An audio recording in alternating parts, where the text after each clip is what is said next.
Last spring, I stumbled across an amazing school of yellowfin shiners on one of my walkabouts by Chickamauga Creek. So I went back this spring to see if they were there again. I went at the end of February, but nothing.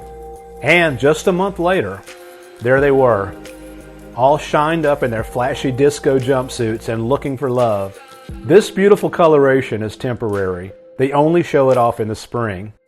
We'll all wear some crazy outfits for romance, won't we?